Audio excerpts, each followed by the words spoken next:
I was simply wanting to have a good time. That's how these things begin, correct? You had this notion in your head, an incredible weekend with pals, the greatest music festival of the year, the ideal getaway. That's all it was meant to be. Maya discovered the Airbnb, a cabin out in the woods that was distant enough from the city to feel quiet, yet close enough to get to and from the festival without too much hassle. She described it as private and cozy, saying it was a great deal. I remember her grin, as if she had discovered some buried treasure. I trusted her. Maya was the type of person who enjoyed being in charge, making decisions, and pulling strings. It wasn't bossy, but she had this energy, she made things happen, and we were all accustomed to following her lead. Lucas, her lover, was the complete opposite, laid back and constantly going with the flow, but you could tell he counted on her to keep things on track. Then there was Eric, the life of the party, always the loudest and the first to pour shots. You never got to know him deeply, but he was entertaining to be around, the type of guy who makes everything seem less serious. Sarah was unique. She had a bit of an edge, smart, keen, and a little too quick to point out everyone's weaknesses. She kept her guard up, and I sometimes wondered if she enjoyed hanging around with us. Dylan, on the other hand, was quiet and remained in the background. He was just there, like a shadow, a member of the group, but never speaking much. And Laura? Laura was kind. She was soft-spoken and quiet, yet her laugh was genuine. She didn't drink or party as much as the others, but she was always around, preserving the peace. Then there's me, Joshua. I'd like to think I'm the glue that holds this whole thing together. Every group requires a balancing force to keep everyone on track when things get chaotic. That's how I pictured myself. Anyway, I don't have Maya's confidence or Lucas's charisma. I'm not like Eric, who makes everything a joke, and I'm certainly not as restrained as Dylan. I'm just the person in the midst, trying to keep things from falling apart. We arrived on Thursday evening, shortly before dusk. The cabin looked precisely like the photos, rustic, with an ancient charm that seemed ideal for the weekend. I remember thinking it was almost too quiet, although it could be because I had lived in the city for too long. Everything out there felt like an other universe. The trees around the land were towering and black, like quiet sentinels. Maya smiled, calling it Instagram-worthy, and we all agreed, pretending we weren't slightly nervous. We arrived on Thursday evening, shortly before dusk. The cabin looked precisely like the photos, rustic, with an ancient charm that seemed ideal for the weekend. Everything out there felt like an other universe.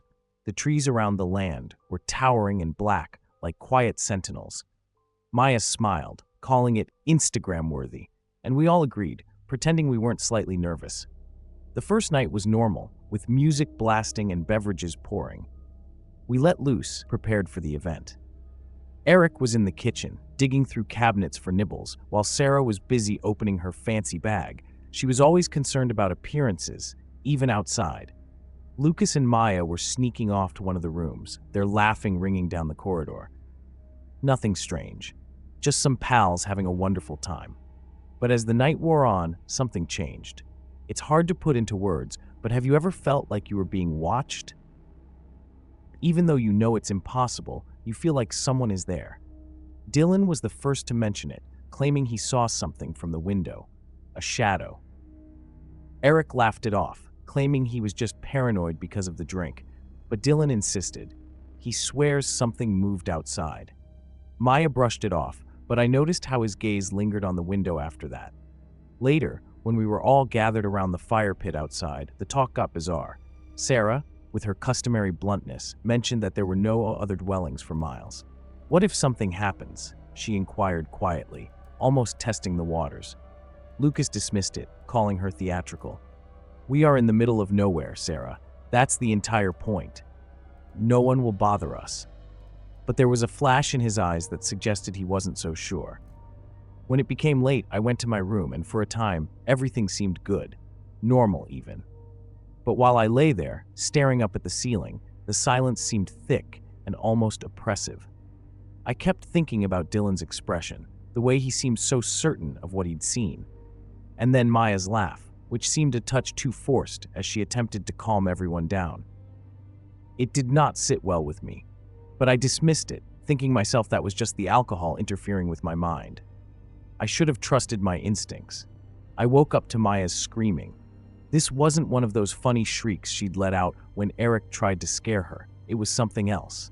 It was raw, the kind that cuts straight through you and lifts you out of whatever fog you're in. I jumped out of bed, my heart racing, and dashed down the corridor. The others had already gathered outside the master bedroom's door. Eric pounded on the door, crying her name, while Lucas stood there, pale, as if he had watched something he couldn't comprehend. The door was not locked, but when we opened it, we found the room vacant. There were twisted sheets and pillows on the floor, but no sign of Maya. We checked the windows, closed, no breeze. Eric was distraught, pacing back and forth and muttering that this didn't make sense. Lucas repeatedly whispered, "She was right here. I swear she was right here." I tried to calm everyone down by telling them she had probably just gone outdoors or something, but I knew deep down that wasn't true. I could see the fear in her eyes last night. She would not simply leave like that.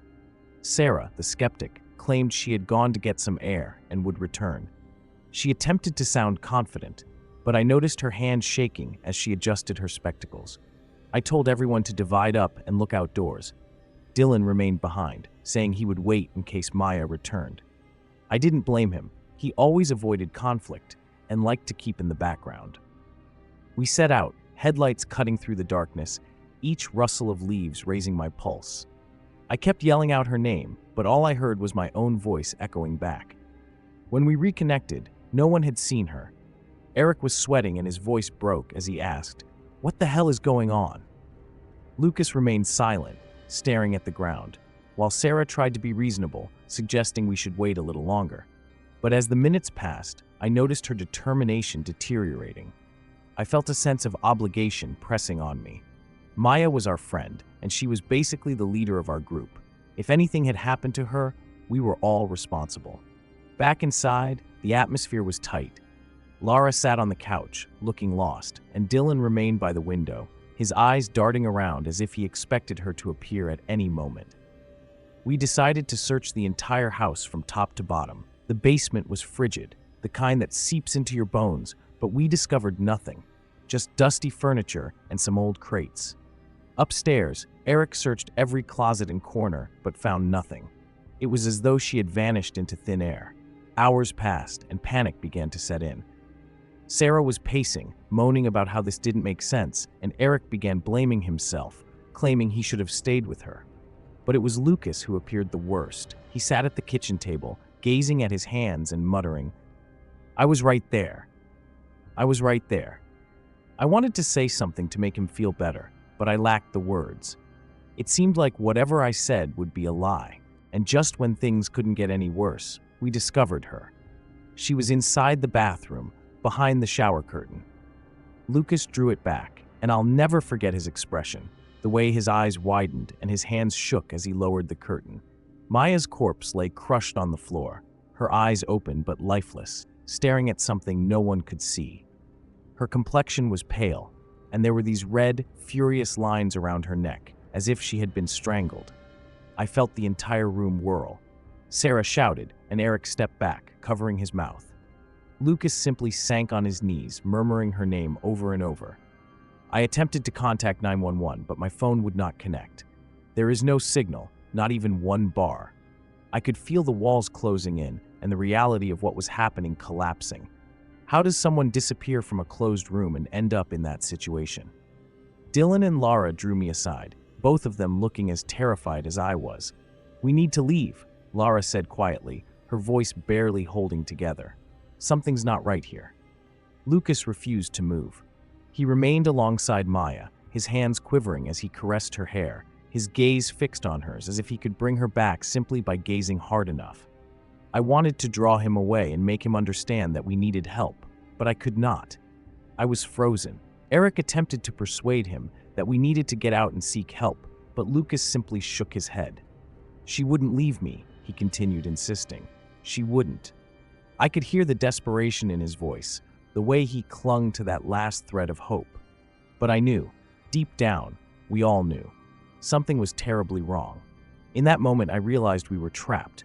Not literally, but by a terror that neither of us could overcome. I felt it tugging at me, the nagging doubt that this wasn't just a strange accident. So what was it then? It took us a while to move Lucas away from Maya's body. He was a mess, holding on to her like if he let go, it would all become real. I didn't blame him. How do you accept that someone you love, someone you were just with, is suddenly gone? But we had to act. The rest of us pulled him back, practically dragging him out of the bathroom. Once he was in the living room, Laura tried to comfort him, but there wasn't much anyone could say at that point. We were all on edge. Sarah was the first to speak up, and she was furious. "We can't just stay here. We need to go for help." Her voice was firm, but her hands were still trembling. Eric, pacing back and forth, looked like he wanted to argue, but he didn't. Instead, he kept glancing at the front door, almost like he was waiting for someone to bust through it. I understood what Sarah was saying, but there was a problem. We were miles from any town, and the van outside had its tires slashed. Someone or something didn't want us leaving. Laura suggested we hike out, make our way back to the main road and find someone. It sounded reasonable, but there was this hesitation in her eyes, like she didn't fully believe we'd make it. Dylan, who hadn't said much since we found Maya, finally spoke up. What if whatever did that to her is still out there? His voice was so quiet, it was like he was afraid to be heard. For a second, nobody responded. We all just stood there, absorbing his words. It was a thought none of us wanted to confront, but we couldn't ignore it anymore. The argument that followed was messy. Eric and Sarah were all for leaving, while Lucas insisted we stay put. "We don't know what's out there," he kept saying. "What if we walk into something worse?" He wasn't wrong, and honestly, part of me wanted to believe that if we just stayed together, everything would be fine. But there was another part of me, a voice in the back of my mind whispering that the longer we stayed, the more danger we were in. Eventually, it was decided. Most of us would go, but Lucas refused. "I'm not leaving her here alone." I tried to reason with him, telling him we'd get help and come back, but his eyes were empty, like he'd already checked out. He was lost, clinging to the one thing he had left. In the end, we had to respect his choice.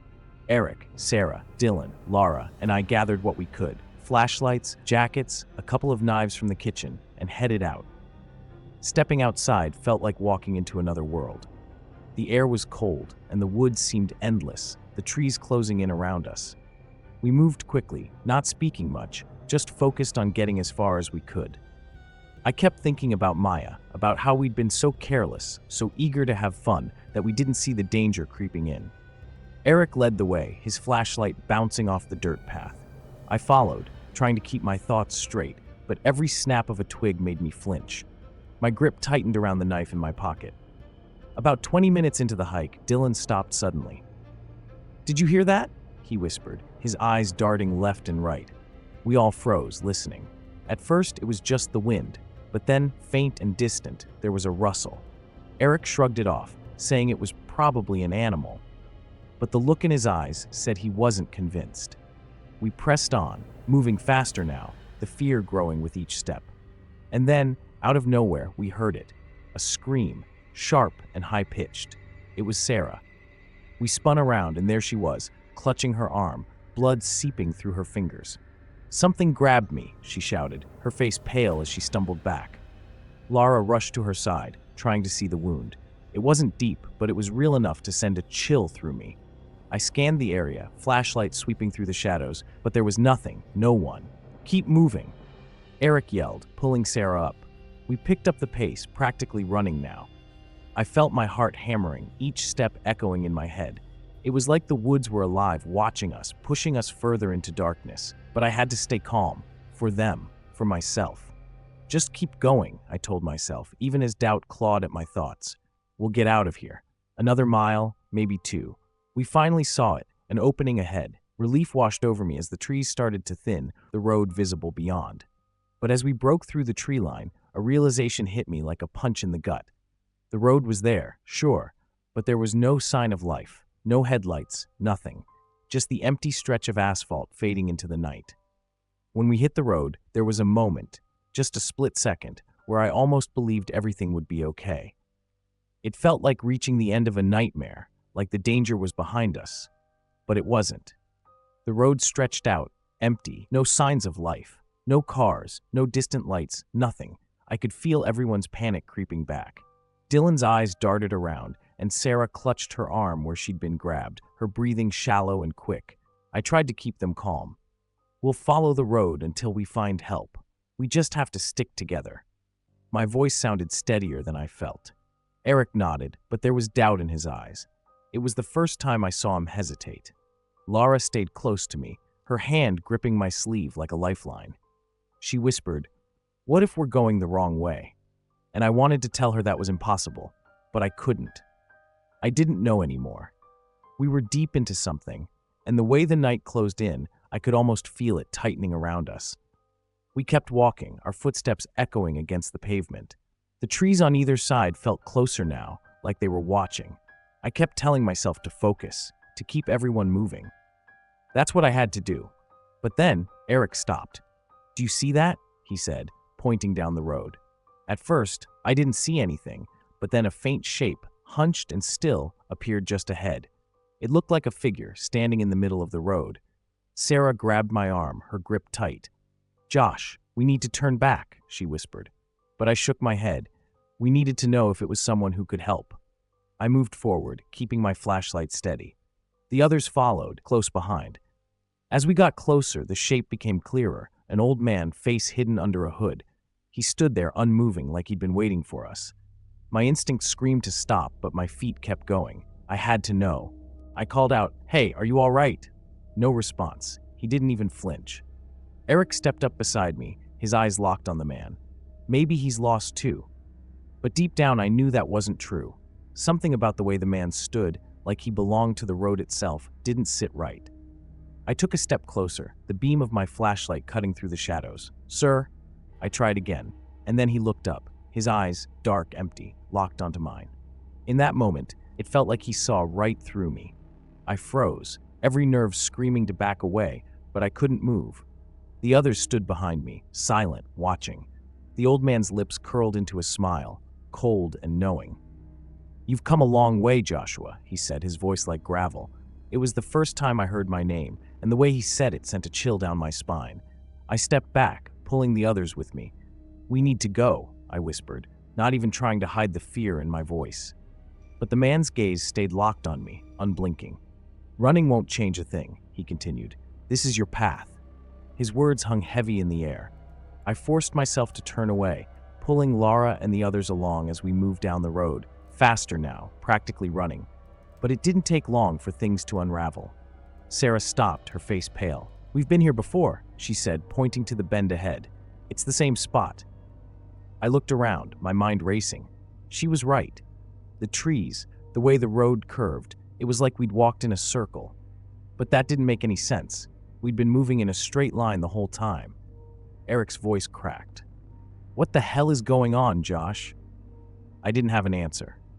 "Just keep moving," I said, trying to sound confident. But even I could hear the doubt creeping in. My head felt foggy, like there was something I was missing, something right in front of me that I couldn't piece together. The others followed, but I could feel their trust slipping. And honestly, I couldn't blame them. As we walked, Laura pulled me aside. "Josh, what if this is all connected to the house?" she asked, her voice barely above a whisper. "What if we're not supposed to leave?" Her words stuck with me, repeating over and over. I didn't want to believe it, but there was something about that place that felt wrong, like we'd triggered something by being there. I told her we had to keep moving, but my own confidence was wearing thin. We kept pushing forward, but the road stretched out, endless. Every step felt heavier, the darkness pressing in. I started to wonder if there really was a way out. The more we walked, the more it felt like we were trapped in some kind of loop. No matter how far we went, the trees and bends looked the same. It wasn't just familiar, it was exact. Like we were running in place, stuck in some twisted version of the road. Eric kept muttering, his voice low and broken. "It's not possible. It's just not possible." I tried to hold on to the idea that we could still find a way out, but deep down, doubt was creeping in, and I was running out of ways to convince them, or myself. Dylan was the first to break. He stopped in the middle of the road, eyes wide, hands shaking. "We're not getting out of here, man," he said, his voice cracking.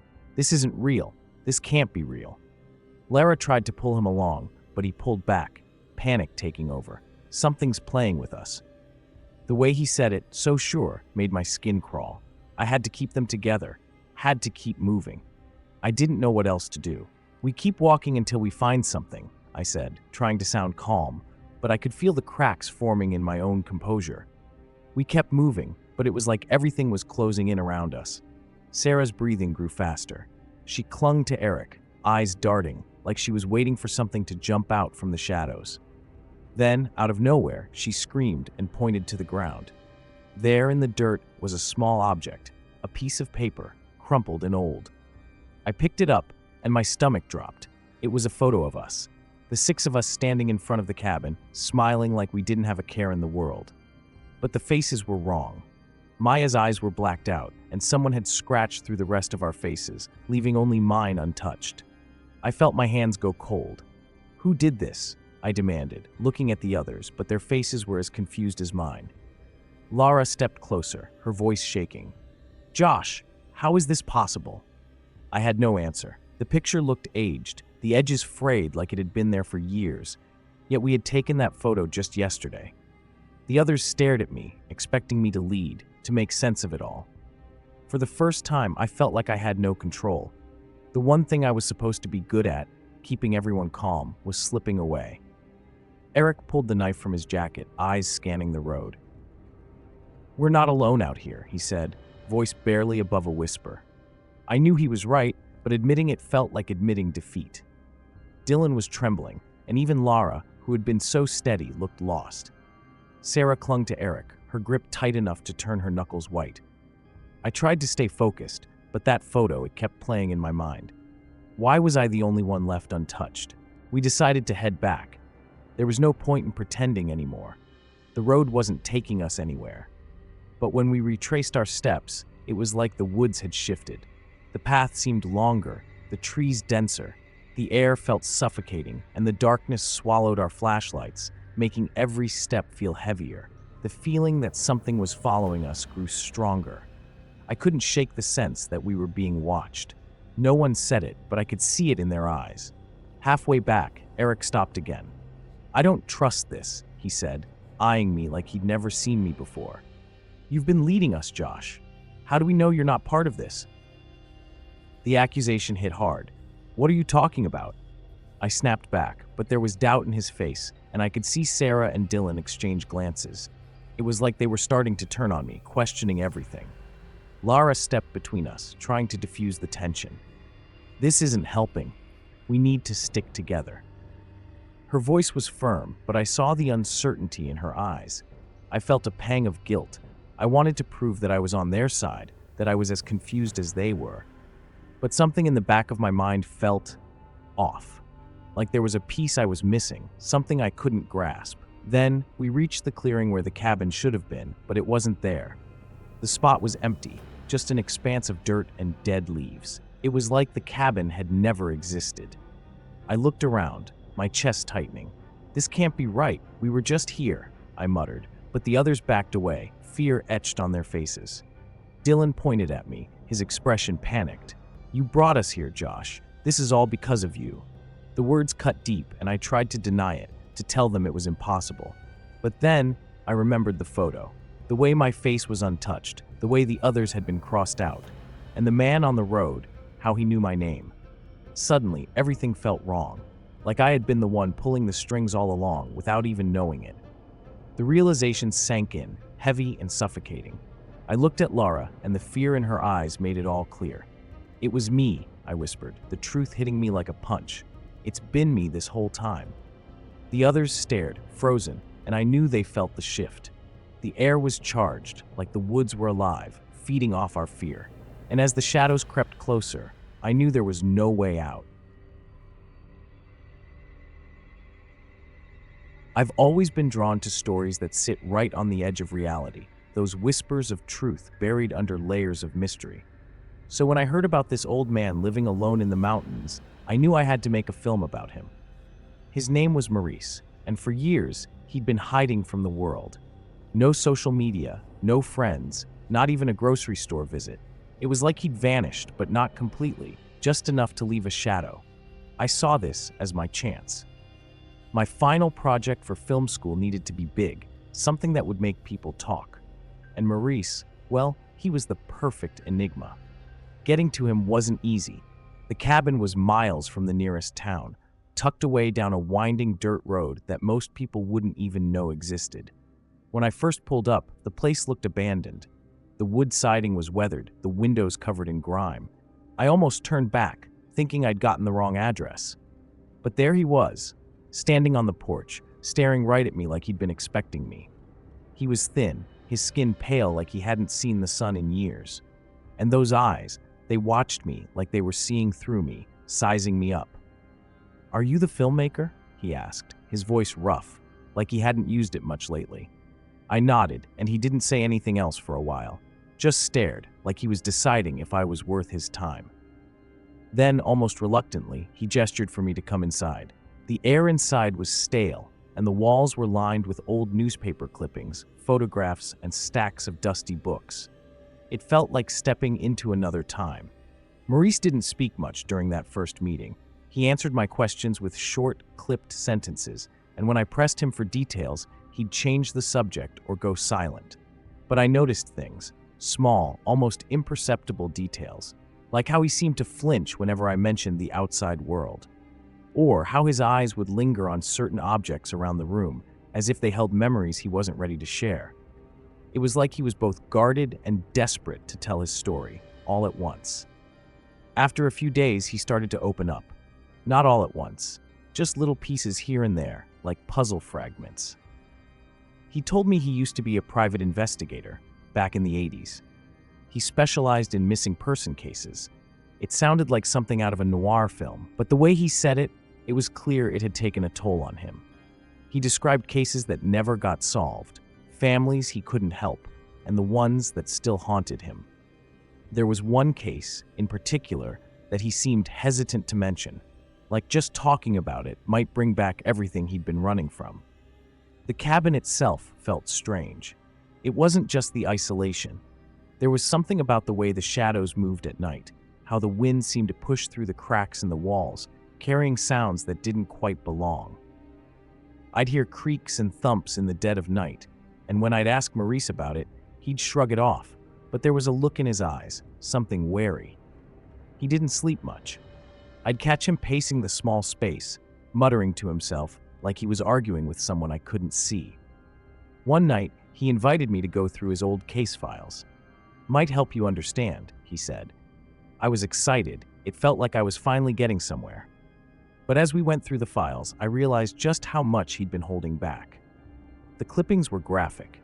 Missing people, cold cases, details that sent shivers down my spine. He had photographs of crime scenes, maps with notes scribbled in the margins, and tapes, dozens of audio recordings. "Why keep all this?" I asked, and he just looked at me, his eyes almost daring me to find the answer myself. But something didn't sit right. Some of the photos seemed too personal, too intimate, like they'd been taken by someone who was there, not just an investigator. The more I dug, the more questions I had. Maurice's demeanor changed too. He became more tense, his eyes flicking to the door as if expecting someone or something. And he started avoiding my questions, insisting that some things were better left buried. But I could feel it. There was a truth he was hiding, something that went deeper than any missing person case. Every day I felt the tension build, like a wire being pulled tighter. I knew I was getting close to something, but I didn't know if I was ready to face it.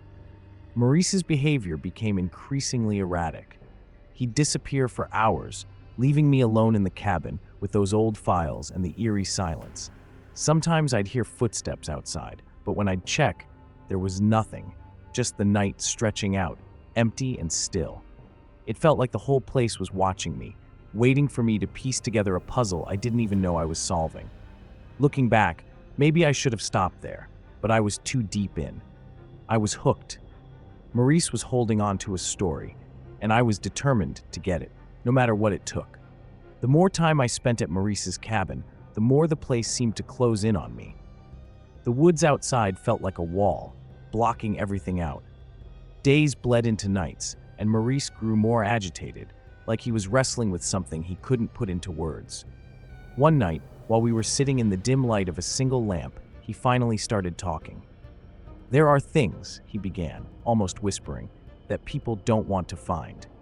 His eyes were distant, his fingers tapping the table. I leaned in, sensing he was finally about to reveal something significant. He went on about a particular case, a woman who disappeared in the early 90s. Her name was Claire. She was young, married, had a kid, just vanished one night. He stared down at his hands, almost like he was seeing her face right there. I got called in months later, after the trail was cold. Her husband was desperate. There was a heaviness in his voice, and for a second, I saw a flicker of something. Guilt, maybe? I tried to ask more, but he cut me off, shaking his head. Some cases are better left alone. That didn't sit right with me. I knew he was hiding something, but I didn't push it. Instead, I waited, hoping he'd open up again. The next day, while Maurice was out gathering firewood, I started digging through his files. I found an old cassette tape labeled Claire, Last Interview. It felt wrong, like I was crossing a line, but curiosity got the better of me. I played the tape, and her voice crackled through the static.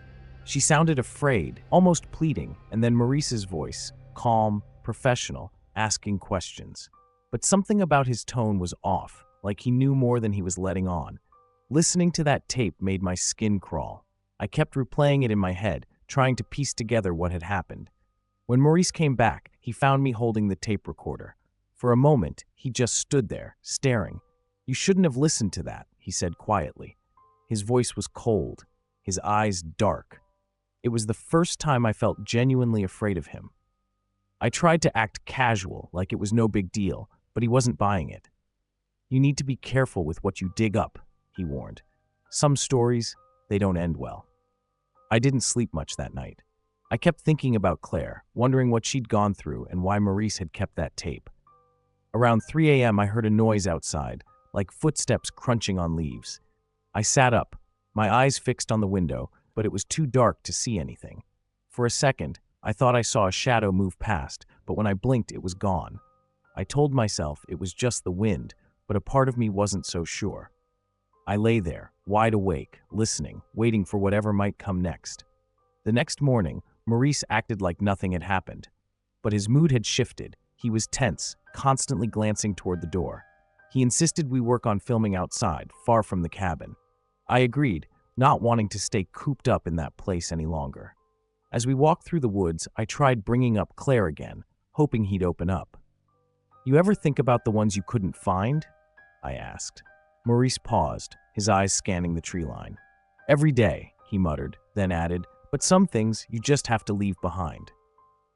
As we set up the camera, I felt like I was missing something, like there was a bigger piece of the puzzle right in front of me, but I couldn't see it. Maurice's eyes kept darting around, his hands trembling as he adjusted the equipment. I noticed him rubbing his wrist, where a faded scar ran across his skin. "What happened there?" I asked, pointing. He pulled his sleeve down, avoiding my gaze. "An old reminder," he said, and nothing more.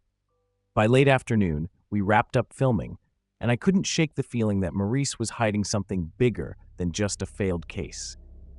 Back at the cabin, I went through his files again, this time looking for anything about his past. I found a folder marked personal, buried under a pile of old newspapers. Inside were photos of him, young, smiling, and not alone. There was a woman standing next to him in several shots. She looked like Claire. I felt a knot tighten in my stomach. Why hadn't he mentioned her before? I tried to confront him that night, but he shut down, refusing to answer any questions. "Drop it," he said, his voice hard. "It's not your story to tell." But I couldn't let it go. Something about the way he looked at those photos told me he was running from more than just memories. After that night, I couldn't shake the feeling that things were unraveling fast. Maurice barely spoke to me, keeping his distance. The tension between us was thick, like he was hiding something even bigger than I'd imagined. I started spending more time alone, wandering the woods near the cabin, trying to clear my head. One afternoon, I stumbled upon an old shack, partially hidden behind a cluster of trees. It looked abandoned, but something about it drew me in, like it was calling out to be discovered. Inside, it was damp and musty. Dust covered everything, old furniture, books, even a cracked mirror leaning against the wall. But what caught my eye was a stack of newspapers on a small table. I flipped through them, and one headline jumped out: "Local woman disappears under mysterious circumstances."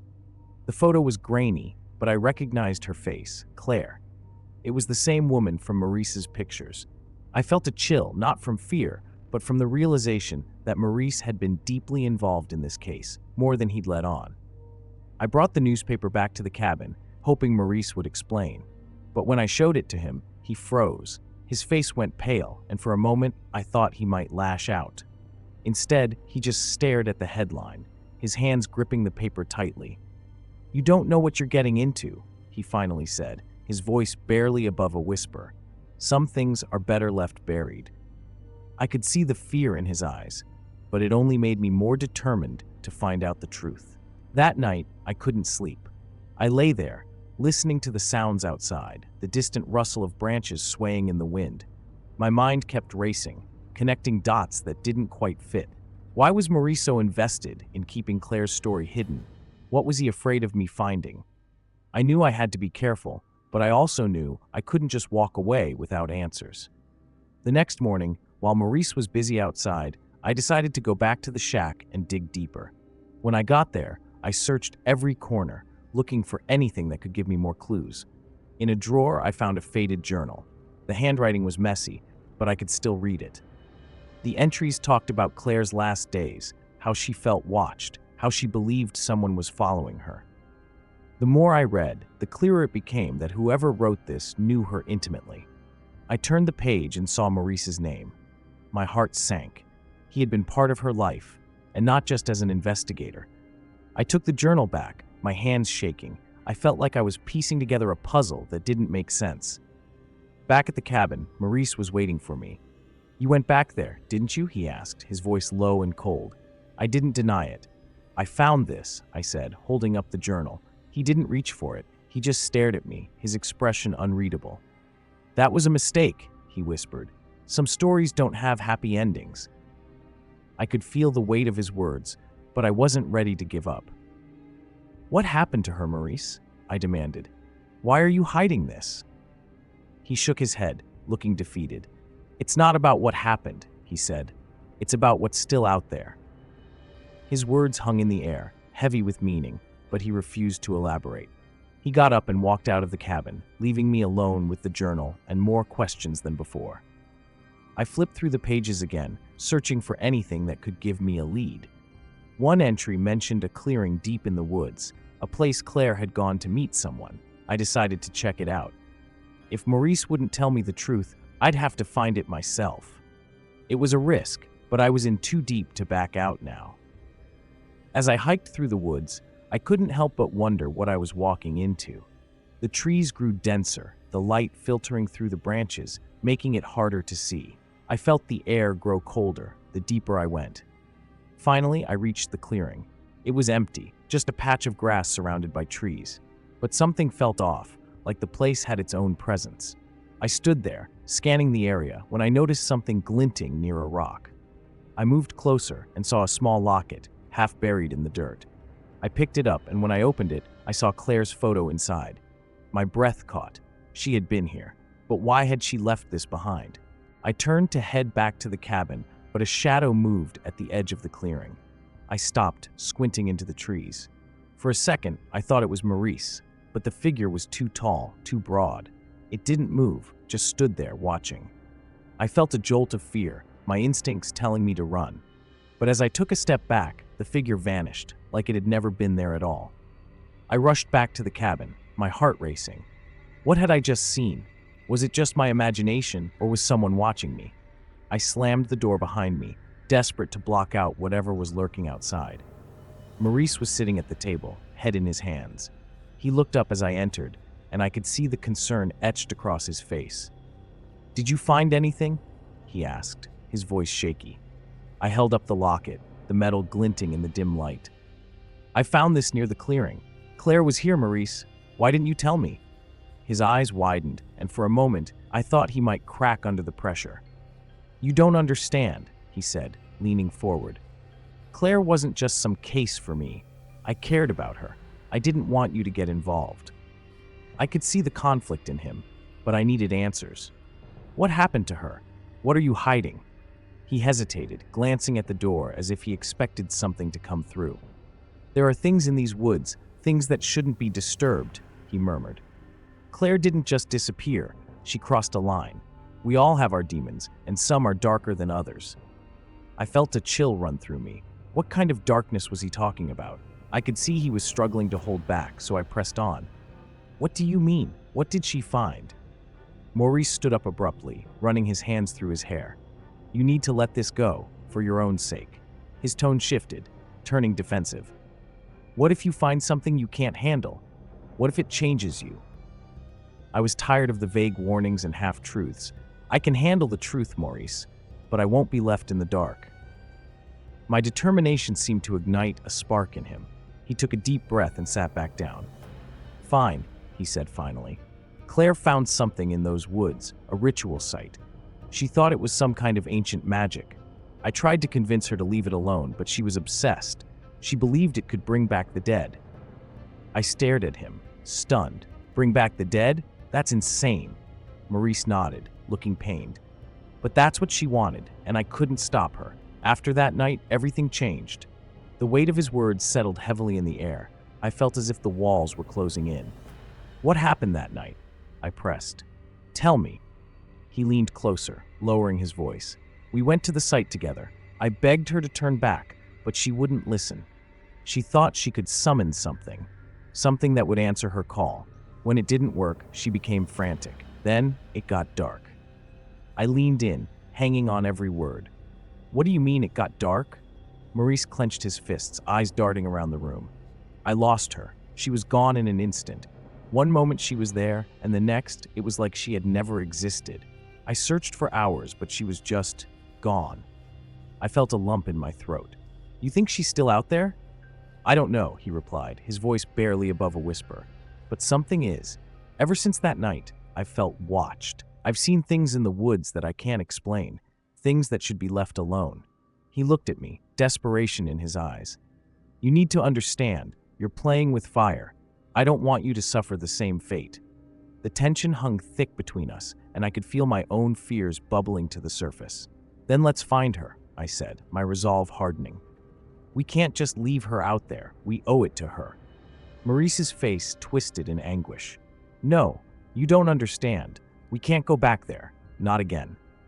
His fear was palpable, and I realized I was stepping into something much darker than I had anticipated. But now, I couldn't turn back. I had to uncover the truth, no matter what it took. That night, sleep eluded me. I lay awake, replaying Maurice's words in my mind. I thought about Claire, about the journal, and the locket I found. A mix of dread and determination coursed through me. I knew the woods held secrets, and if I wanted to find Claire, or whatever had taken her, I had to face my fears. As the darkness deepened outside, I steeled myself for the journey ahead, uncertain of what awaited me in the shadows. As dawn approached, I made up my mind. I couldn't let fear dictate my choices any longer. The sun peeked through the trees, casting long shadows across the cabin. I found Maurice still sitting at the table, staring blankly into space. We're going to find Claire, I said, my voice steady. He looked at me, the struggle evident in his eyes. You really don't know what you're getting into, he warned, but I could see the flicker of a challenge in his gaze. Whatever happened to her, I can't ignore it, I replied. I have to know the truth. He sighed, rubbing his temples as if trying to erase the memories. All right, we'll go to the clearing together, but if things start to feel wrong, we're leaving. No questions.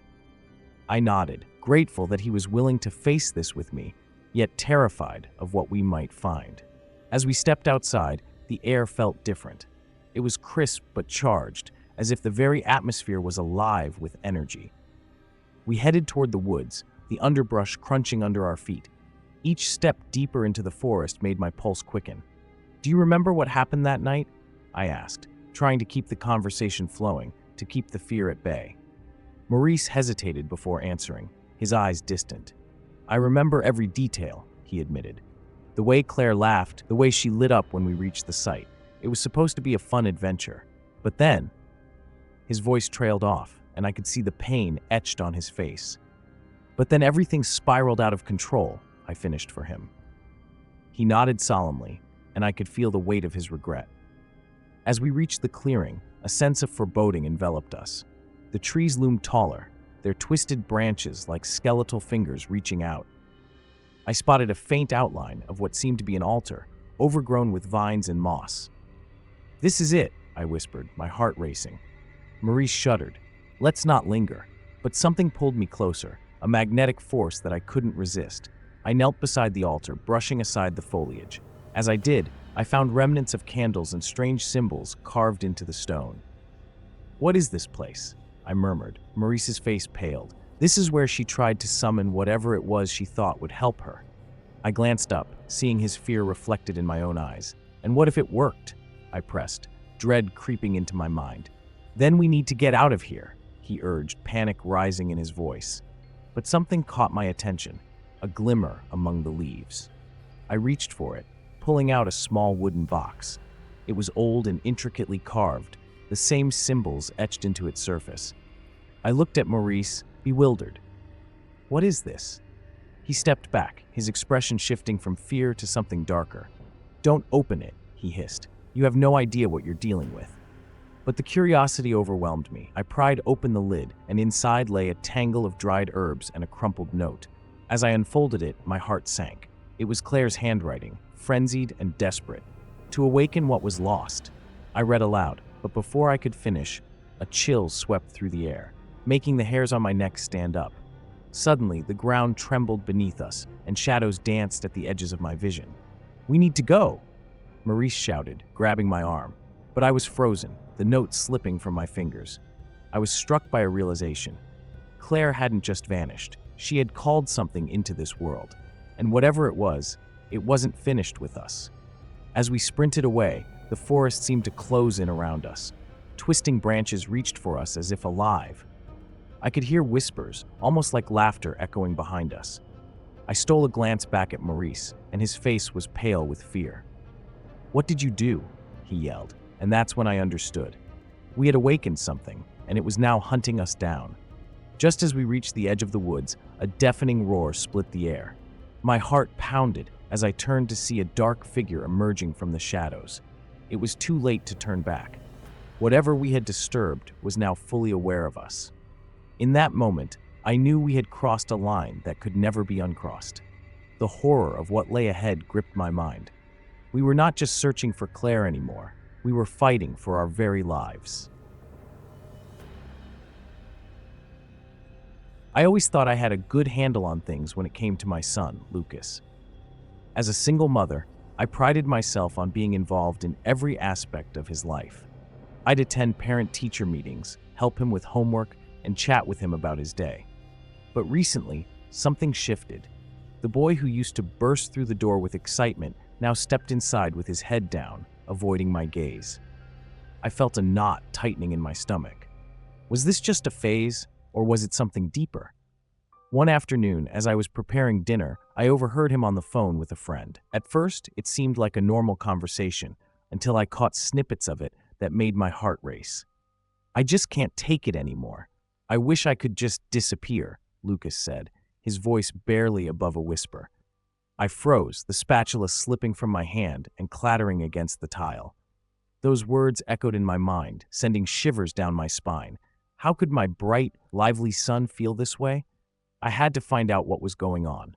The next day, I made an impulsive decision. Instead of my usual routine, I drove to his school. I needed answers, and I wasn't going to sit back any longer. As I parked, I took a moment to gather myself. The school loomed in front of me, a place where I hoped Lucas was thriving. I walked in, my heart pounding. The hallways buzzed with students, laughter and chatter filling the air, but I felt like an outsider, searching for clarity amid chaos. My first stop was his teacher, Mrs. Adams. She had always been supportive and understanding, so I knew she could help me navigate this situation.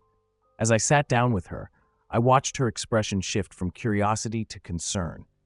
"Lucas has been different lately," she began, her brow furrowed. "He's been more withdrawn and his grades have slipped." Each word landed heavily, like stones in my gut. I wanted to scream, to shake her, and demand to know why. Instead, I felt tears prick at my eyes. "What's wrong with him?" I whispered, barely holding it together. Mrs. Adams shared that Lucas had also stopped participating in group activities, isolating himself during recess. I thought back to the times he used to race across the playground, his laughter ringing out like music. Now, he seemed to retreat into a shell, and the weight of her words began to settle over me. It was more than I had imagined. I felt lost, as if I was losing a part of my son to something I couldn't see or understand. As I left the classroom, I bumped into a few parents chatting in the hallway. One of them, Sarah, mentioned that her daughter had also noticed changes in Lucas. She said he seemed sad a lot, she added, her voice tinged with concern. My heart sank further. What was happening to him? I felt like I was racing against time, desperate to uncover the truth before it was too late. The more I learned, the heavier my heart grew. I reached out to other parents, hoping to gather more insights. I spoke to his closest friend, a boy named Alex. His reluctance to talk made it clear that he was holding back. Finally, he blurted out, "Lucas said he feels like no one cares." Those words hit me like a punch. It stung to think that my son felt so alone, so unsupported. I had to change that narrative. I had to show him that he was never alone. That night, I lay awake, turning over everything I had learned. My mind raced with questions. What was causing Lucas's distress? Was it bullying, academic pressure, or something else? I felt a mix of frustration and determination. Whatever it was, I was committed to uncovering the truth. I could no longer afford to stand on the sidelines. As I prepared to confront Lucas in the morning, I sensed an underlying tension in our house. I didn't want to approach him with accusations or assumptions. I wanted him to feel safe enough to share whatever was troubling him. But would he open up? Would he trust me with his secrets? I couldn't shake the feeling that I was about to step into uncharted territory, and I needed to tread carefully. Little did I know, the answers I sought would challenge everything I thought I knew about my son. The morning light crept through the curtains as I sat on the edge of Lucas's bed, trying to gather my thoughts. I knew I needed to approach him gently, but my heart raced with anticipation. This wasn't just a simple conversation, it felt monumental. I had to navigate his feelings carefully, like walking a tightrope. "Lucas," I called softly, hoping my voice would soothe him. "Can we talk for a minute?" He rolled over, squinting against the light, and nodded without saying a word. I wanted him to open up, but I could see the walls he had built around himself. The usual spark in his eyes was gone, replaced by something darker. I took a deep breath, reminding myself of all those parenting books I read. "I've noticed you've been a bit off lately. Is there something you want to share?" He hesitated, chewing on his lip as if weighing his response. "It's nothing, Mom," he muttered, his gaze fixed on the floor. "Just school stuff." But I could tell there was more lurking beneath the surface. "You know you can tell me anything, right?" I pressed, trying to sound reassuring.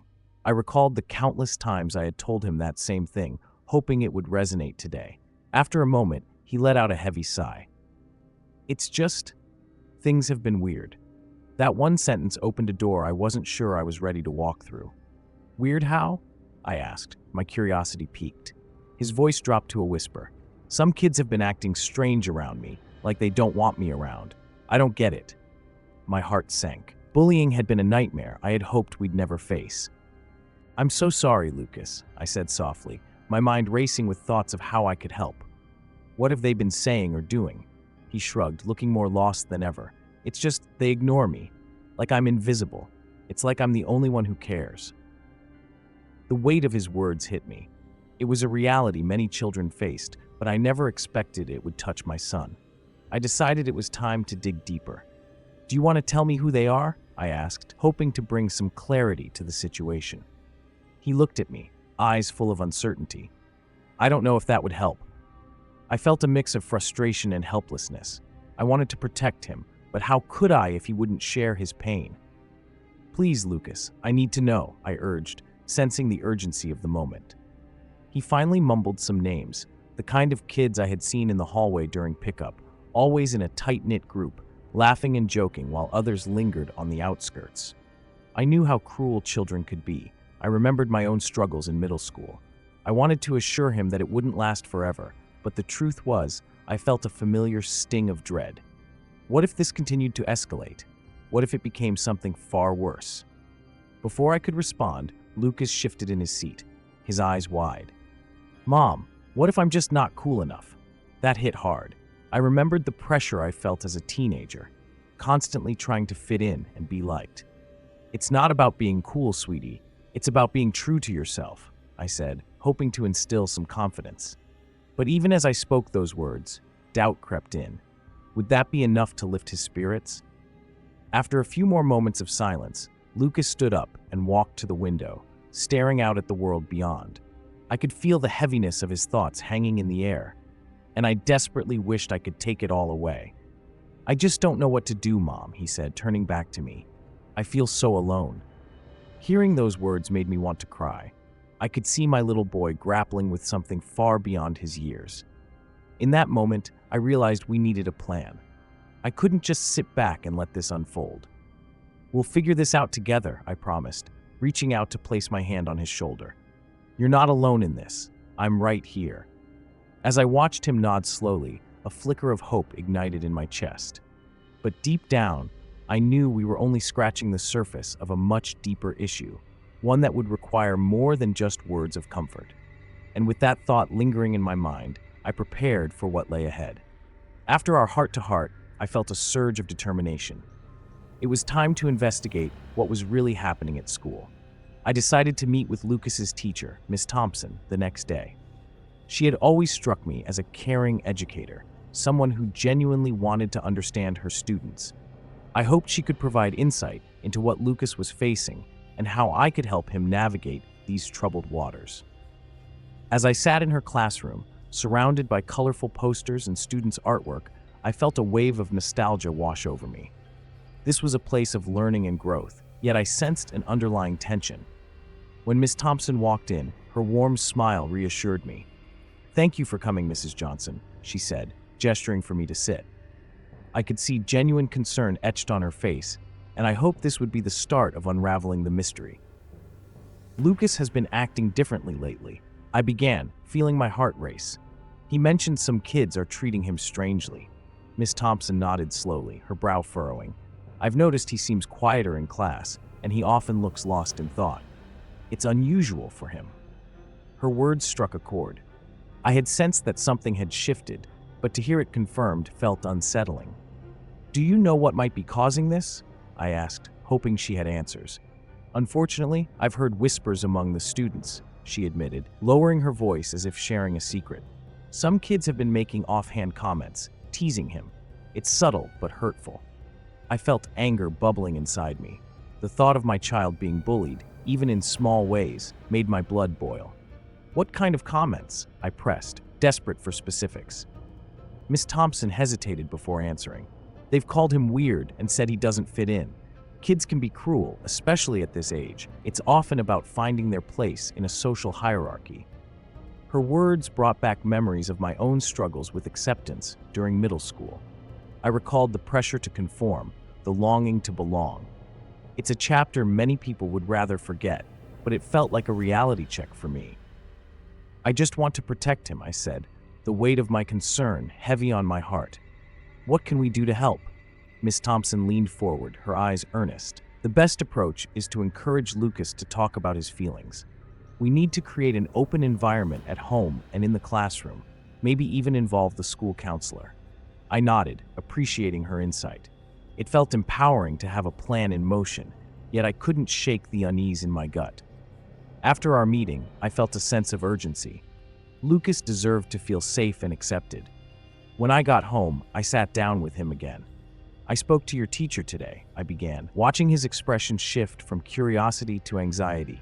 She's aware of what's happening, and we're going to work together to help you. Lucas looked at me, a mix of hope and skepticism in his eyes. Really? You think that'll change anything? I placed a reassuring hand on his shoulder. I believe it will. But you have to be open to talking about it. We can't solve this alone. He took a deep breath, and for a moment I could see the fight in him returning. Okay, I'll try. His words felt like a small victory, but I knew the path ahead wouldn't be easy. I wondered if he truly understood the challenges we were about to face together. As the days passed, I started noticing small changes in Lucas. He seemed more engaged in conversations, his laughter echoing in the hallways again. But beneath the surface, I sensed something deeper was brewing. It was as if he was battling demons I couldn't quite see.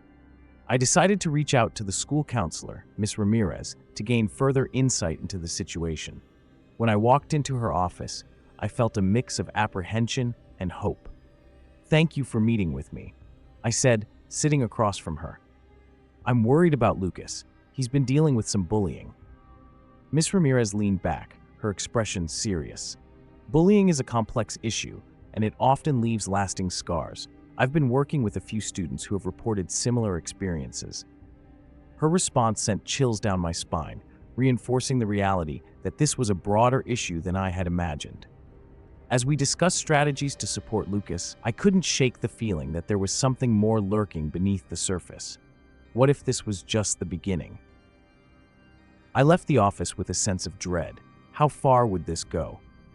The school year was still young, but I knew the emotional roller coaster we were on was only just starting. The weeks dragged on, and with each passing day, I watched Lucas grapple with his emotions. It felt like he was slowly emerging from a cocoon, but shadows still lurked at the edges of his smile. One evening, as we sat on the couch together, I decided to probe a little deeper. "How was school today, buddy?" I asked, keeping my tone light. He hesitated, his fingers fidgeting with the hem of his shirt. "It was okay, I guess," he replied, avoiding eye contact. I could sense the tension in his voice. Just the usual stuff. I could tell there was more to it.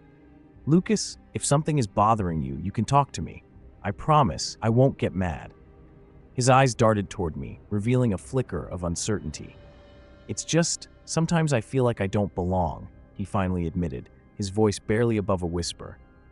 That struck me like a blow to the gut. I could relate to that feeling, being the odd one out in a group, longing to fit in. "You know, when I was your age, I felt that way too," I shared, trying to bridge the gap. "I remember feeling invisible at times, even in a crowd. But it gets better, I promise. You just need to find your people." Lucas looked thoughtful, as if my words were sinking in. The next day at school, I made it a point to observe his interactions.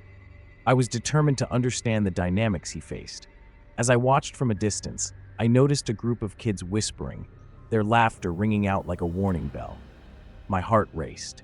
Were they talking about him? I could see Lucas standing apart, his gaze locked on the ground. It was a familiar sight, one I wished I could erase. That evening, I confronted him again. "Did you talk to anyone today? Maybe some friends?" He shrugged, clearly reluctant to share.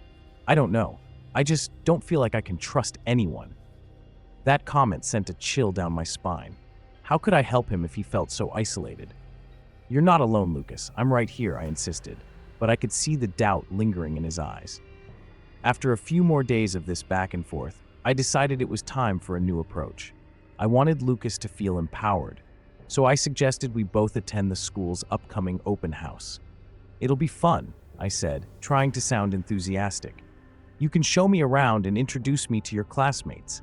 His eyes lit up slightly at the idea, so I pressed on.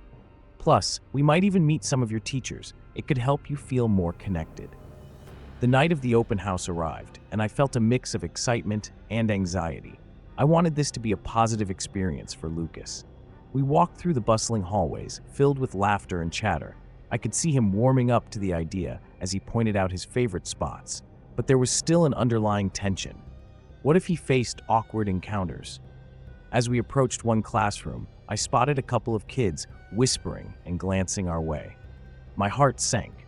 Lucas stiffened beside me, sensing my unease. "Ignore them," I said, trying to sound casual. "They don't know you like I do." But as we stepped inside, I felt his resolve wavering. The energy in the room shifted, and I could see the judgmental stares lingering just out of sight. Suddenly, a boy from his class, Jake, approached us. "Hey Lucas, what are you doing here with your mom?" he asked, his tone dripping with sarcasm. I felt a surge of protective instinct rise within me. "We're just here to see what you're learning," I replied, keeping my voice steady. But inside, I was furious. This wasn't how it was supposed to go. Lucas shifted uncomfortably, and I could see his confidence start to wane. I'll be fine," he he muttered, trying to brush it off. But I could tell he was struggling to maintain his composure. Let's check out the science exhibit, I suggested, hoping to redirect our focus. But as we moved away, I could feel the weight of those lingering stares, the unspoken judgments hanging in the air like an unwanted fog. By the time we left, I felt a mix of disappointment and determination. I refused to let Lucas believe this was the way things had to be. I vowed to continue fighting for him. Yet, deep down, I couldn't shake the feeling that something darker was lurking beneath the surface. What were the real ramifications of this bullying? As we drove home, the silence was deafening, filled with unspoken fears and unresolved tensions. That night, as I lay in bed, the events of the day kept replaying in my mind. The way Jake's words cut through the air felt like an unshakable weight. I couldn't help but worry about Lucas. How was he feeling after our experience at the open house? Did he see the same things I did? The doubt and judgment?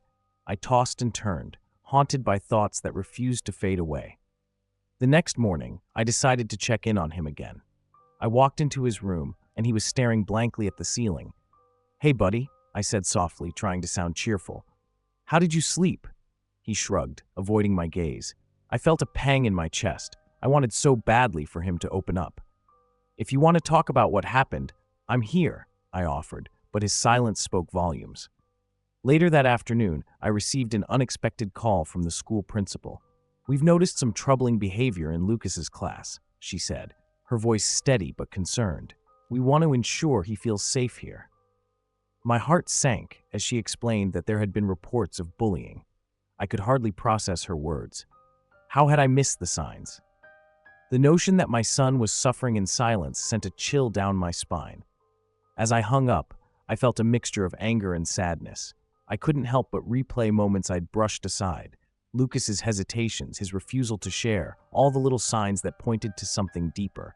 I couldn't sit back any longer. I decided it was time to confront the situation head-on. "Lucas, we need to talk," I said, summoning every ounce of strength. "I just got off the phone with your principal." His eyes widened, and for a brief moment, I saw fear flash across his face. "What did she say?" he asked, his voice barely a whisper. "She told me about the bullying," I replied, watching as his shoulders slumped. "We need to figure this out together. You're not alone in this." He looked away, tears welling in his eyes. "I just want it to stop," he confessed, his voice trembling. In that moment, I knew I had to take action. "Let's make a plan," I said, trying to encourage him. "We can talk to your teachers, maybe even start a support group." Lucas nodded slowly, and I felt a flicker of hope. I realized I was no longer just a parent trying to shield him. I was his ally in this fight. "But first," I added, "let's talk about what's been happening." The conversation unfolded like a delicate flower, each petal revealing a painful truth. Lucas described the whispers in the hallways, the snickers when he walked by, the way he felt like an outsider in a place that should feel safe. It broke my heart to hear him speak about the isolation he endured day after day. "Sometimes, I wish I could just disappear," he admitted. Those words struck me like a lightning bolt. As we talked, I could see the weight beginning to lift off his shoulders. I shared stories from my own childhood, tales of resilience and strength in the face of adversity. "You're stronger than you know," I reassured him. "It's okay to ask for help. You're not a burden. You're brave for speaking up." He looked at me, a flicker of hope returning to his eyes. Yet a part of me still felt uneasy. Despite our newfound connection, I knew the battle was far from over. The very next day, I walked into the school, ready to address the issue directly with the principal and Lucas's teachers. As I approached the office, my heart raced. Would they take us seriously? Would they understand the depth of what Lucas was facing? Just as I was about to enter, I noticed a group of kids hanging around the corner, their laughter echoing off the walls. I felt a wave of nausea wash over me. What if they were talking about Lucas? I hesitated, but the resolve in my heart pushed me forward. I stepped into the office and made my voice heard. But as I did, an unexpected turn of events began to unfold. Little did I know, the support I thought we would receive would come with its own set of shocking revelations. That day, as the adults gathered to discuss the situation, I felt a strange energy fill the room. Whispers and looks passed between the teachers, and I could sense the tension rising. I couldn't shake the feeling that there was more to this story than met the eye. What if the very people who were supposed to protect Lucas were complicit in the bullying? As I braced myself for what was to come, I realized that uncovering the truth might just plunge us deeper into a darkness we had yet to fathom.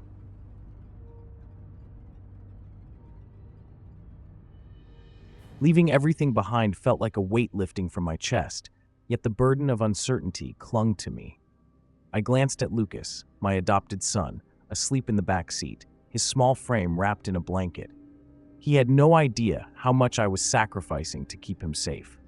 I had spent countless nights in fear of what my ex-boyfriend would do if he found us.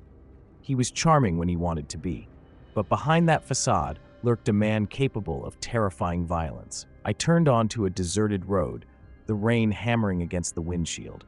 The wipers struggled to keep up, swiping back and forth like my racing thoughts. My mind flashed back to the last fight. I could still hear his voice, dripping with rage as he slammed his fist against the wall, leaving cracks like scars. "You think you can just walk away?" he'd snarled. I had finally found the courage to defy him, but I knew it wouldn't end well if he caught up to us. I couldn't go to the police. He had friends everywhere, and they would never believe my story. I felt like a shadow in my own life, constantly hiding from someone who should have loved me. As we drove further into the night, I remembered the old house at the edge of town where I had grown up. It was dilapidated, but it held memories of happier times.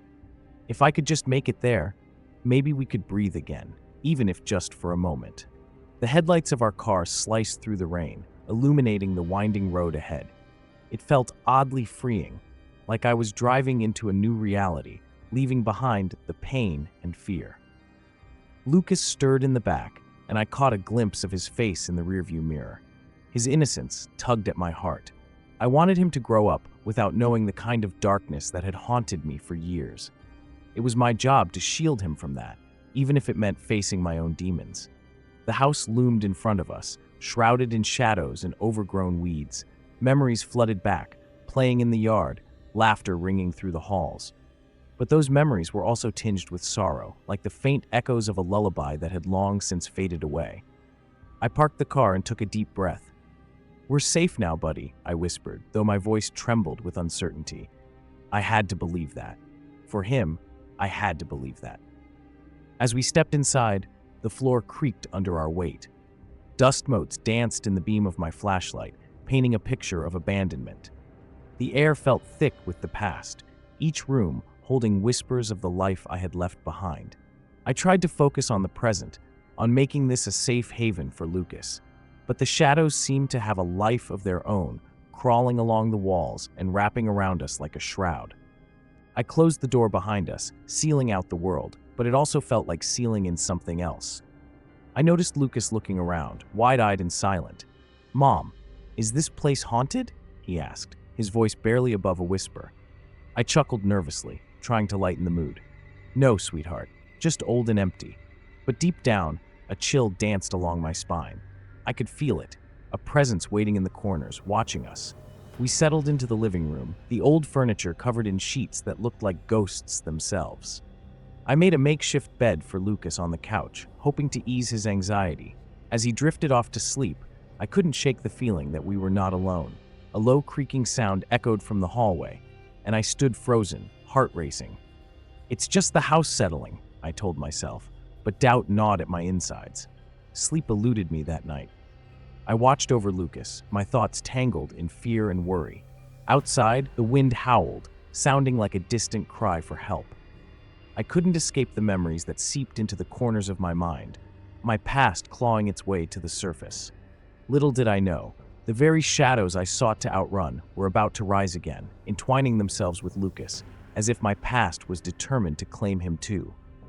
The first light of dawn seeped through the grimy windows, casting strange shapes across the room. I rubbed my eyes, trying to shake off the remnants of a restless night. Lucas was still sleeping, his face peaceful, a stark contrast to my internal storm. I couldn't help but think about the choice that brought us here. I wanted to protect him, but was this truly the sanctuary I had hoped it would be? As I glanced around the dim space, I noticed the remnants of my childhood, old toys, dusty books, and photos covered in layers of neglect. The nostalgia was bittersweet. I remembered playing hide and seek with my friends, the laughter ringing in my ears. But those same walls held shadows of my past, memories I tried to bury deep. The house was a sanctuary, but it also felt like a trap. I set about cleaning the place, hoping to create a semblance of normalcy for us. As I pushed aside the old furniture, I stumbled upon a small box tucked away in the corner. My heart raced when I opened it. Inside were letters, old notes from my mother, filled with love and hope. Yet, interspersed among the sweet messages were desperate pleas, written in a scrawl that hinted at turmoil. "Get out while you can," one letter read. I shivered, realizing the weight of her words. Lucas stirred, his eyes fluttering open. "What's that, Mom?" he asked, his voice still thick with sleep. I hesitated, unsure of how to explain. "Just some old letters," I replied, forcing a smile. But inside, a sense of dread grew. What had my mother known? What had she experienced in this very house? It felt like the walls were closing in, whispering secrets meant to be forgotten. "Can we explore outside?" Lucas asked, his curiosity evident. I wanted to say no, to keep him sheltered from whatever haunted this place, but I also wanted to nurture his sense of adventure. "Sure, but stay close to me," I warned. The last thing I wanted was for him to wander into the shadows that loomed just beyond our door. We stepped outside into the morning light, the world bathed in a golden hue. The overgrown yard was wild, like nature had reclaimed what was once ours. As Lucas dashed off to inspect a rusty swing set, I took a moment to breathe, reminding myself why I had come here. This was meant to be a fresh start, a chance for us to heal. But as I watched him play, I felt an unsettling shift in the air. The trees rustled in a way that felt unnatural. It was almost as if they were whispering secrets of their own. "Mom, look," Lucas called, excitement dripping from his voice. I turned to see him standing near the old well, peering down into its depths. "What's down there?" he asked, eyes wide with wonder. "Just water," I replied, trying to keep my tone light, but something in my gut told me that wasn't the whole truth. The well had been a source of many tales in my childhood, a place of both wonder and fear. I had heard stories of what lurked beneath, things that should never be disturbed. I felt a chill creep over me as I approached, my heart racing. What if the past was more than just memories? What if it was something alive, waiting to be unleashed? "Can we throw something down?" Lucas asked, a mischievous glint in his eye. "No, that's not a good idea," I snapped, surprising myself with the intensity of my response. The words left my lips before I could stop them. I didn't want him to play with something that could open a door best left shut. "Let's find something else to do." The last thing I wanted was to drag him into my fears, but I could feel that connection to the well pulling at us both. That evening, after a long day of exploration, we settled back inside the house. The sun dipped below the horizon, and shadows began to stretch across the walls. I wrapped Lucas in a blanket, wishing I could shield him from the unease growing in my chest. "What are you thinking about, Mom?" he asked, snuggling closer. I wanted to tell him everything would be okay, but the truth was far more complicated.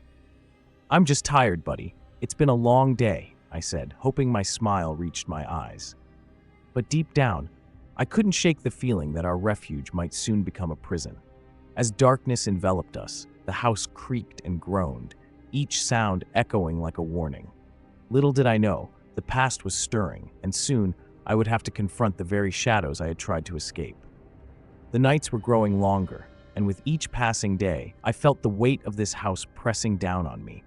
I thought I was doing what was best for Lucas, but doubts crept in like the chill of an autumn breeze. Shadows shifted in the corners of my mind, echoing memories that I wished would stay buried. I tried to distract myself by setting up a routine, but the house seemed to resist any attempt at normalcy. One evening, as I prepared dinner, I heard a noise coming from the back room. It sounded like something shifting, a scraping sound that made my heart race. I paused, knife in hand, frozen between fear and curiosity. "Lucas, are you in there?" I called, hoping it was just him playing. When no response came, I felt a shiver trickle down my spine. After a moment of hesitation, I stepped toward the door. The air felt thick, charged with a tension that made my skin prickle. I opened the door slowly, half expecting to find something unexpected. The room was empty, just the remnants of what had once been my childhood bedroom, old posters peeling off the walls, faded memories hanging in the air. Yet the feeling of being watched loomed, heavy and undeniable. "Mom, I found something!" Lucas's excited voice shattered my thoughts. I rushed to the living room to find him holding an old photo album, dust swirling around him like tiny stars in a sunbeam. "Look at this," he exclaimed, flipping through the pages filled with pictures of me as a child, grinning beside friends I hadn't thought of in years. A pang of nostalgia mixed with dread washed over me. "That was before. Everything changed," I muttered, trying to keep my tone light. Lucas glanced up, sensing my discomfort. "What happened, Mom?" His innocent question hung in the air, challenging me to reveal the truth. I felt a lump in my throat. The past was a fragile thread, one I wasn't sure I wanted to unravel. As I struggled for an answer, a noise erupted from outside, drawing both our attention. "What was that?"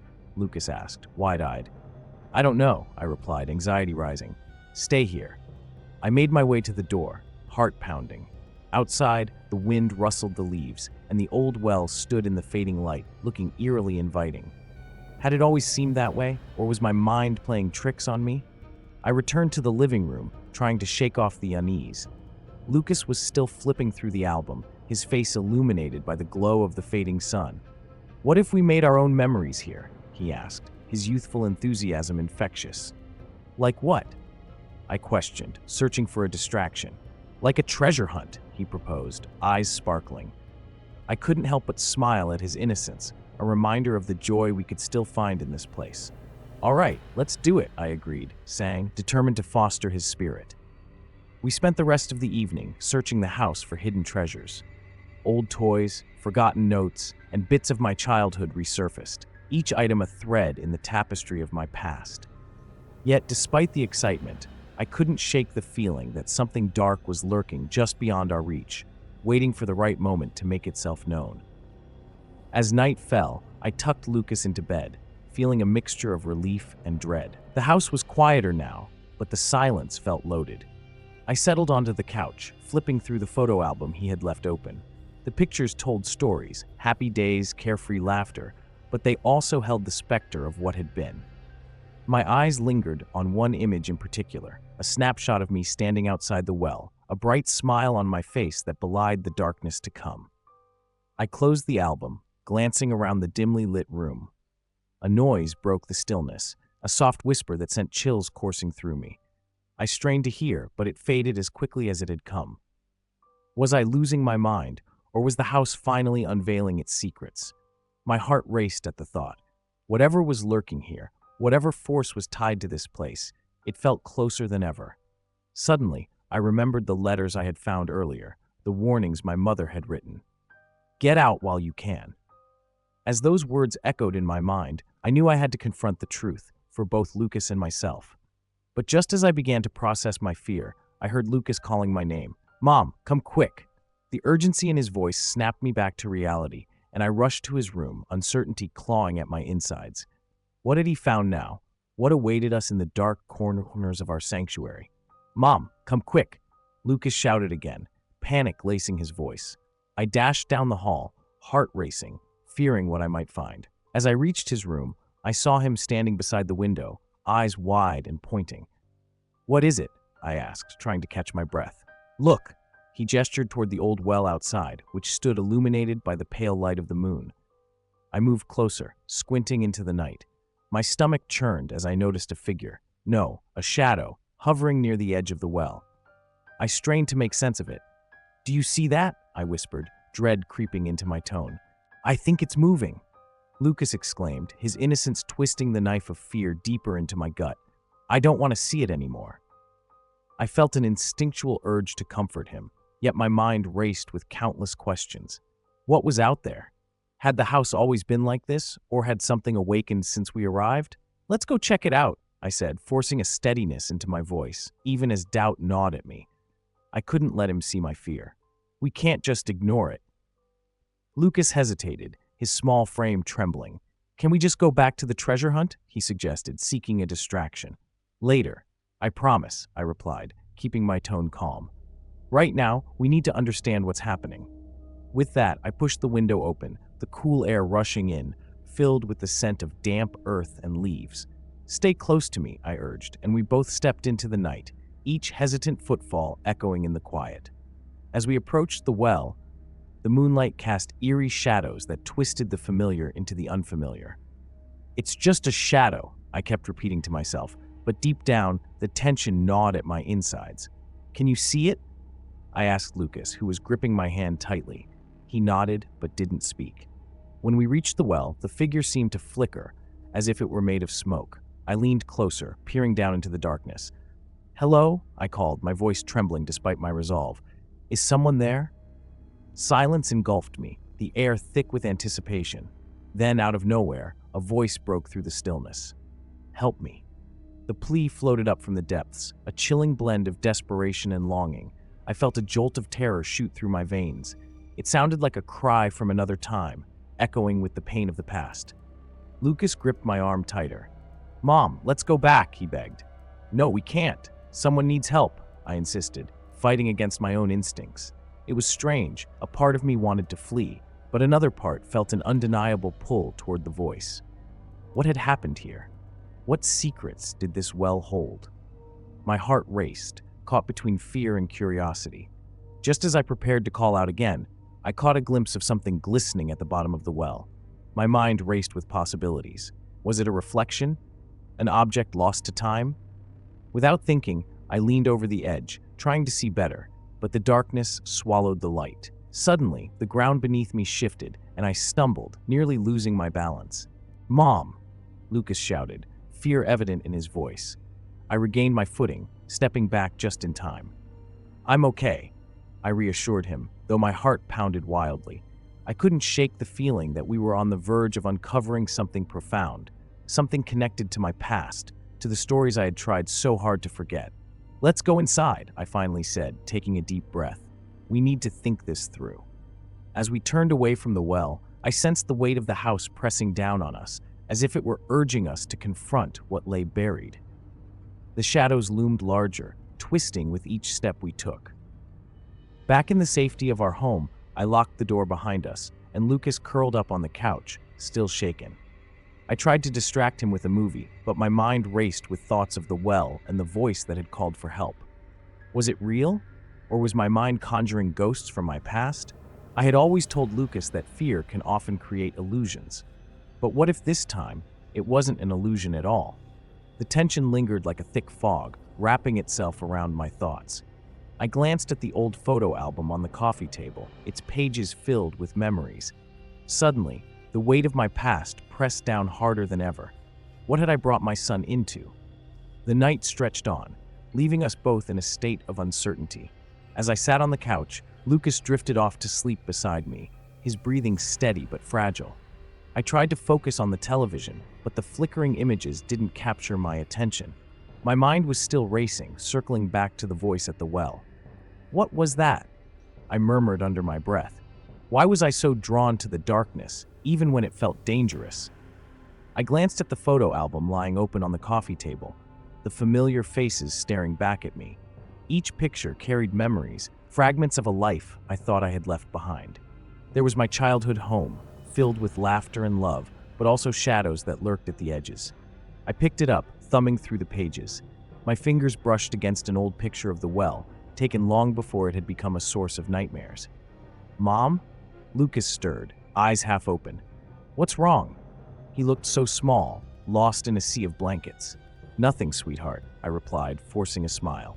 "Just remembering some old stories." I couldn't shake the feeling that I was avoiding something crucial. How had I let myself forget the lessons of the past? As the night wore on, I couldn't shake the urge to return to the well.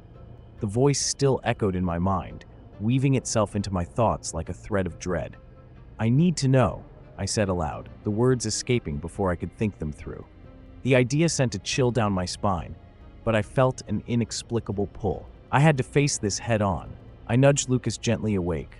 "I'm gonna take a walk," I said, trying to sound casual. "Want to come with me?" He blinked at me, sleepy and confused. "At night? Can't we just stay here?" His voice was filled with uncertainty. I hesitated, feeling the weight of my decision. I promise it'll be quick. We'll be back before you know it. Reluctantly, he agreed, and we wrapped ourselves in warm jackets. Stepping outside, the chill of the night air hit us like a wall. The trees swayed, their silhouettes casting strange shapes in the moonlight. As we walked toward the well, the darkness seemed to thicken around us, almost alive. Each step felt heavier than the last, as if the earth beneath us was reluctant to let us pass. When we reached the edge, I felt a wave of anxiety wash over me. "It's just a well," I told myself, trying to steady my nerves. "There's nothing to fear." But the air felt charged, electric. I took a deep breath, peering down into the inky blackness, ready to confront whatever lay below. "Mom, do we really have to?" Lucas whispered, clutching my arm. I could hear the fear in his voice, a reminder of my own childhood terrors. "Just stay close," I urged. "If something happens, I'll protect you." But even as I said it, I questioned my own courage. What if the darkness was hiding something I wasn't ready to face? I leaned over the well, calling out into the void. "Is anyone down there?" My voice echoed back, bouncing off the walls of the old stone. For a moment there was nothing, just the sound of our breathing. Then, that same desperate voice returned, clearer this time. "Help me, please." My heart raced, and the air felt thick around us. "I'm coming," I shouted back, adrenaline flooding my veins. Lucas squeezed my hand tighter. I quickly glanced at him. "Stay here, I'll just check." I turned to look down again, heart pounding as I struggled to see anything beyond the dark. Suddenly, something shifted at the bottom, glinting in the moonlight. With a shaky breath, I reached for a nearby branch and extended it toward the glimmering object. "What's that?" Lucas asked, fear etching his features. "I don't know," I replied, feeling the weight of our situation. I leaned in further, desperate to uncover the mystery. As I did, I heard a loud crack, and the branch splintered in my hands, sending me stumbling backward. I landed hard, pulling Lucas down with me. "Mom," he cried out, panic flooding his voice. "What happened?" I scrambled to my feet, adrenaline coursing through my body. I wanted to reassure him, but as I looked back at the well, something cold gripped my heart. The moonlight illuminated a shape at the bottom, a small, rusted locket. It was unmistakable, something I had seen before. I remembered the locket, my mother's. The realization crashed over me like a wave. "This can't be happening," I gasped. "Why is it here?" My mind raced back to the stories she used to tell about the well, about the secrets it held. What if those stories were more than just folklore? What if they were warnings? "Mom, let's go home," Lucas pleaded, pulling me away from the edge. The weight of the moment settled heavily on my chest. I wanted to run, to escape the past that was clawing its way back into my life. But the locket had awakened something deep within me. It felt like the end of a chapter I had tried to close, but now I had no choice but to confront it. As we hurried back toward the house, I could feel the cold presence of the well behind us, waiting patiently. The air was thick with unanswered questions. What had I opened? What horrors lingered in the shadows? One thing was clear. I could no longer ignore the darkness that seemed intent on unraveling my life. The true nightmare was just beginning.